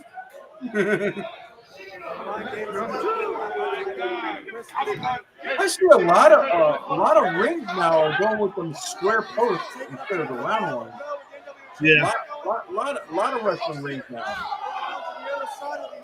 I wonder if it's like one company that makes it, or is it Fighting their way through the wild somebody with a blow? fans. Are Murdoch and Davidson. I don't know.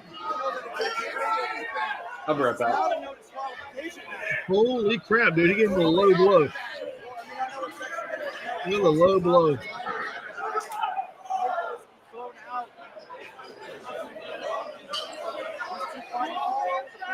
10 years of ass kicking. Okay. I'm going to pause it till Phil gets back. Dude, I'm just highly impressed with everything and how everything's done. You okay, brother? You okay? I'm fine. I just have to give me another towel. I understand. That But towel if was still soaked from yesterday. It was like too much. Too much sweat. Yeah. I feel you, brother. Don't worry, I can get through this. Hell, I slept through this heat all. I slept through this sweat last night, so I can handle it. Okay. You're talking to a guy that survived Hurricane Katrina. Oh yeah, true story. True story. Y'all ready? Let's go. Too far north of that one. The bar now. Yeah. Davidson eats a shot glass. Oh, Wow, that was a chop. he's gonna feel that in the morning. Dude.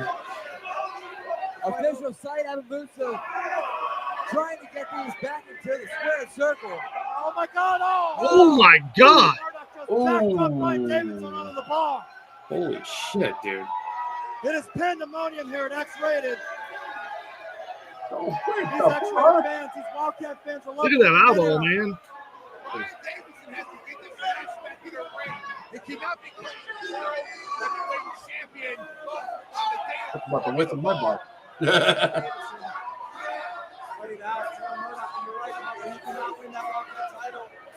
I see the Red Bull fridge. Let's be honest, the last time he fighting in a bar is Trevor Murdoch.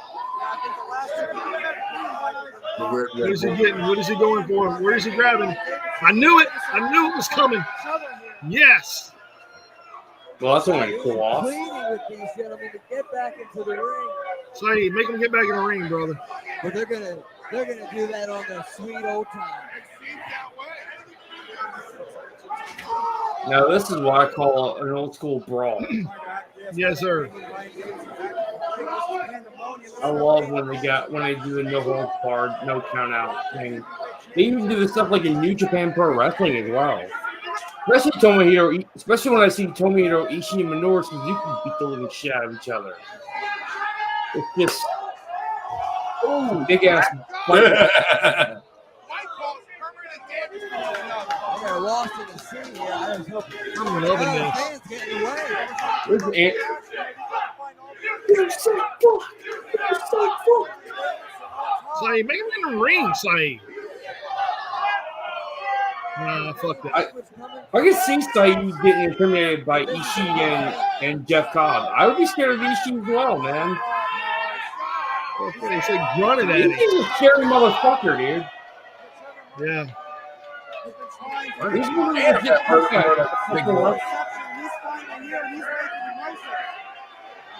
Where's Like Trevor he's going? trained Gunther. Battle for supremacy.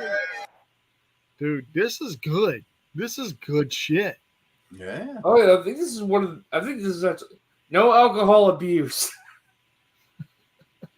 Man, someone from the audience is going to get smacked. You never. Yeah. You know You what's did that? coming. Well, you know, he said there everybody is really, really, really, respectful there. So Both these men want it more.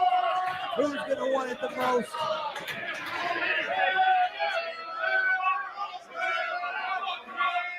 holy shit, dude. Oh my god. Oh! Saeed has lost all control of this thing. Now this is professional wrestling right here.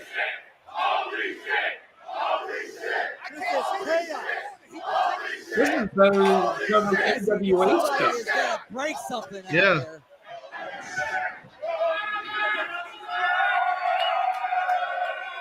Trevor Murdoch is a badass, dude.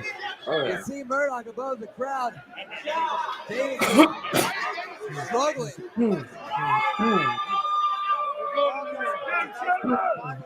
And it was like he said, if he could have one person from now to eternity, it would be Ryan Davidson. He was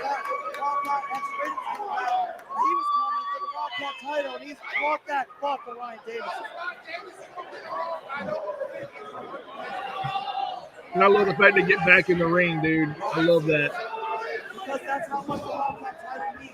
Everyone knows. You walk around this business, that's all. You really made something of yourself. Absolute best. Hold that championship.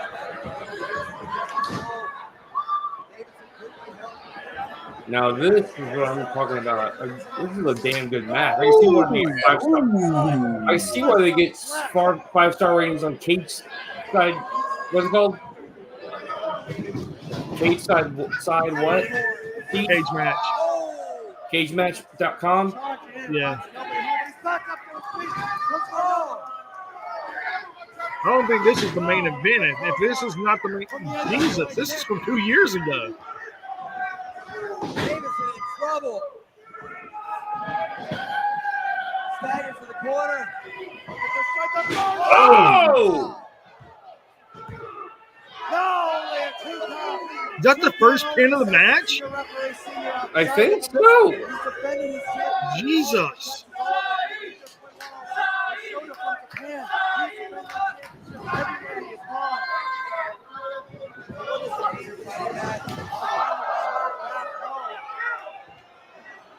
Wildkat titles falling back home.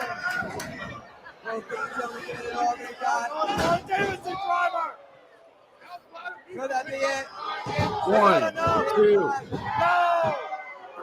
Jeez, man. All right, that's a lot to take in, dude. That's a lot to take in. Did you see the dude? Trevor Murdoch did the freaking. I know it's not like a real power bomb. Is that like an atomic bomb? I think it's like a Liger bomb or something. I like an atomic bomb, like almost like an atomic drop, because he put his hands on their chest and he just drove them down together. That's pretty nasty. It's still a pretty powerful bomb. Yes. Yes. And what about the Davidson driver, dude? Holy shit. Yeah. Oh, God. Holy shit. I want to see this guy in person, bro.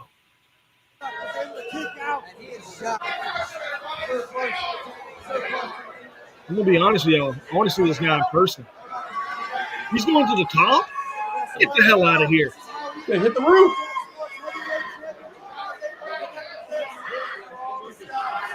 Have you seen the moonsault? No. What the hell is this? Oh! Did he just do a twirl and splash? Twirling headbutt. A twirling headbutt. Hold on. Hold the front door, dude. Hold the front door.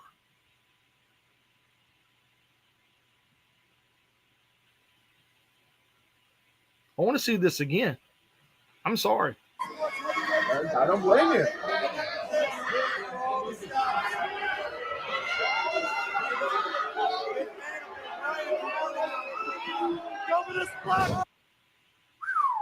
Wow. What do you call that? I don't know, but I love it, though. Dude, I'm in love with this.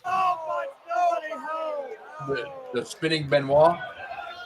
That's good. Oh, come on. Will you stop? Come on, Phil. That's your line. Will you stop? That's how he won the NWA heavyweight title. Oh my God! Holy shit, dude. Here is your winner. Saturday Night Davidson. We have a third title change. Ooh, wow. Night. This is unbelievable. Trevor Murdoch makes a statement. Guys, I kind of want to end it early tonight on account of, the heat and everything situation. Yeah. I'm dude, sorry, guys. No, you're good. You're good. I'm sorry, ladies and gentlemen, but I'm trying to get out of here, get ready to go to my sister's. I don't know how longer I can stay in the seat, man. You're good, brother. You're good. It's like I said, it's hotter than a buffalo's ass. It's like I said on my Facebook. It's like hotter than a buffalo's asshole over here. I'm sorry, brother. Make sure you put all the figures in the refrigerator, man. Are they gonna melt? Don't worry. My match figures are going to be here. So I'm not melting, just more I'm melting. I'm in my house. Yeah. My out. Tamale Basie's not until tomorrow. It went out yesterday. Oh man, I hate that for you, brother. All right, so we'll end it. But I'm sorry, ladies and gentlemen, but I gotta get ready to crash at my sister's, and we'll continue on last week because I wanted to stay here longer. Just shit happens. Oh, he's in Mississippi, like South Mississippi. It's hotter than the devil's asshole here. It's bad. It rains and then it gets hotter. I don't know how that's even possible, but it is. It's actually a lot colder outside than it is in here. Dude, it rained here today in Mobile, and it just got hotter. It was like, what the fuck? You know what I'm saying? Like, what the fuck? So, yeah, it's brutal here, dude. I'm nice and cool in my basement right now. Nobody cares, Josh. Right, so nobody cares. Nobody cares, bro. Nobody cares. But I want to tell our guest again, Mr. Saeed, thank you so much for being here tonight. Thank you, Saeed. Awesome person. I wish I was freezing. Yeah, me too. It's dude, I got rained on today, and this is what I was wearing when I got rained on. So, you go me, right? Mm-hmm. TMI. All right, there, Sweaty McNutsack. Keep talking. I'm like, this air conditioning here. So. Shut up, Josh. Nobody cares. How dare you? You're rubbing it in our faces, jackass.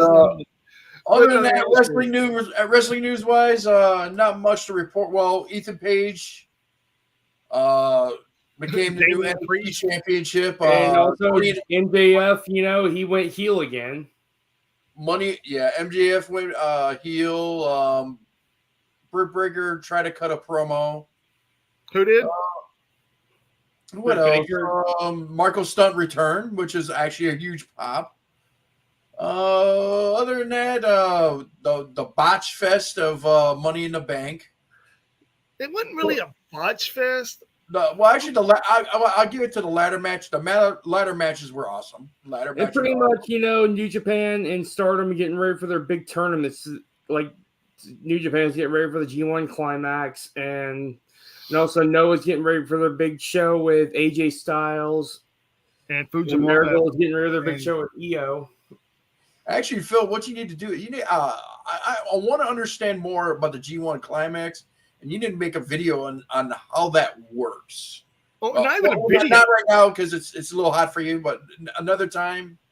I could probably do that next week and everything, when it's less humid and everything. I could probably explain to you, like, they go by points. Whoever has the highest points, continues on. Whoever doesn't have it as the less points will be eliminated. So I have a question about that. How much is a pin worth? 3? 10? I have to look up on that and everything. I probably have to go up online. I can probably go up about it like next week. So we'll continue on from there. We'll talk about G1 Climax and everything next week. And Phil, we need to buy tickets, bro. Buy your ticket this week. I'm gonna buy mine. I'll pay you back Tuesday because I don't have any money right now. Okay, we'll see what we come up with. All right. What are they, like $35 a piece, I think? Hold on, let me double check. I can pay you back Tuesday. Hold on, I'm double checking how much these freaking tickets are, man. Mm-hmm. Jesus. So let's say this their slogan, fellas. Hold on a minute before we do a thing. So it'll be $70 altogether. And like he said, they will sell out. We know they're gonna sell out. Yeah, $77. So what I'll do, if it's cool with you, Phil, I'll get us our tickets. And you just buy me a t-shirt or buy me some merch or something. Fair enough. Sounds cool. Oh yeah. Put in some money on gas. We'll be good to go. I can do that. Put money on gas. Give me some merchy merch. We're good. All right. See how accommodating I am, Phil? See how accommodating I am? It's a compromise. Very compromisable. Very easy. I don't mind doing that, dude. Hell yeah. And I think it'd be a great show to do, dude. It'll be our first Ringside Rants show together. 2 out of 3, actually. Yeah, where you get? Yeah, 2 out of 3. Link 4. Dude, I miss our missing link. Dude, I talked to our missing link earlier. I had to let him go. I haven't called him back today. He's a great dude. And dude, he had so much great things to say about the pay-per-views. I love his takes, man. I love his hot takes. I really do. His hot takes are amazing. Oh, he needs to get on here and talk about them. He tells me about them, and he's like, and I'm like, dude, why don't you tell it to all the people on the podcast? I love his rant about telling Jim Cornette to go fuck himself on the last show, which was the last time he was on. I loved his rant on Jim Cornette, which was hilarious. Dude, I love everything he says, man. I mean, he's really unbiased. I miss Kelly. I miss our missing link. Mm-hmm. Dude's amazing. I loved it when he I got your arm, Kelly. I even wanted who's helped him able to watch Wrestle Kingdom 17 last year. Yeah, I think I watched Wrestle Kingdom. With Monet appearing, and it had Omega versus Ospreay. That was a great show, dude. Great show. And I'm gonna be honest about this too. Before we get up out of here, we got 5 minutes, and we'll before this 5 minutes is over, we'll be gone. But I want to tell everybody thank you again for tuning in and hanging out with us. Give another shout out to Mr. Saeed. Thank you so much, Missing Link Kelly. As always, you're always welcome whenever you can or will show up, jerk. Still love you, brother. Still love you, brother. You know that. But in all seriousness, tonight was bad. Everybody's had a bad day this week. Josh, you were having a bad day. Real bad day. Mm-hmm. Phil, you're still having a bad night. I get it. This is 2 nights, but I'll be all right. But I've had a bad day as well. I'm going to be honest. But on the same up and up, I've had a bad couple of weeks, actually. I'm not even going to lie to y'all. But on the up and up, tonight was a great boost of for Mr. Saeed to be here. And on that note, ladies and gentlemen, I would like to send it off with this. If you're not listening to us, you're doing life wrong. You are. And we're not just food for you to eat, man. We're food for the ears, baby. Damn right we are. And to be honest with everybody here, it takes a lot of motivation sometimes for us to come on here and talk to you. Mm-hmm. Because of the fact that we had other underlying or overlying circumstances in our real lives. And we don't see each other. We have never met each other in person, ever. No, we haven't. This is how we communicate, ladies and gentlemen. This is it. This is our communication of our friendship and everything. You see it as much as we do. We don't hang out together. This is us hanging out. And I'm going to be honest and say, I look forward to Tuesday nights with you gentlemen. I truly do. Same here, man. I truly do. And I mean that. I truly mean that. I was gonna be dead honest. I had a bad day. I didn't even know I was gonna come on tonight. I understand. I totally get it. Same here, man. I was like, but then again, this is going to be one of our biggest interviews. I'm glad you do Tamale. Yeah. Feed them ears. Hell yeah, man. And on that note, ladies and gentlemen, it's been a pleasure tonight. And if there's anything huge in the world of wrestling, we will all be back again to tell you all about it. Oh, yeah. Until then, next Tuesday, we'll see you soon. We're going to talk about the G1 climax. Fucking right. Ladies and gentlemen, see you next week. Get out of here. Go eat something. Go feed your fucking ears. Go feed your fucking ears. Drinks. Order some. W.GG. Yeah. Go do W. Yes. Use our promo code. Ringside Rants, 10% off. Do the fucking thing. We love you guys. You rock. Later, Rant Pack. Lit.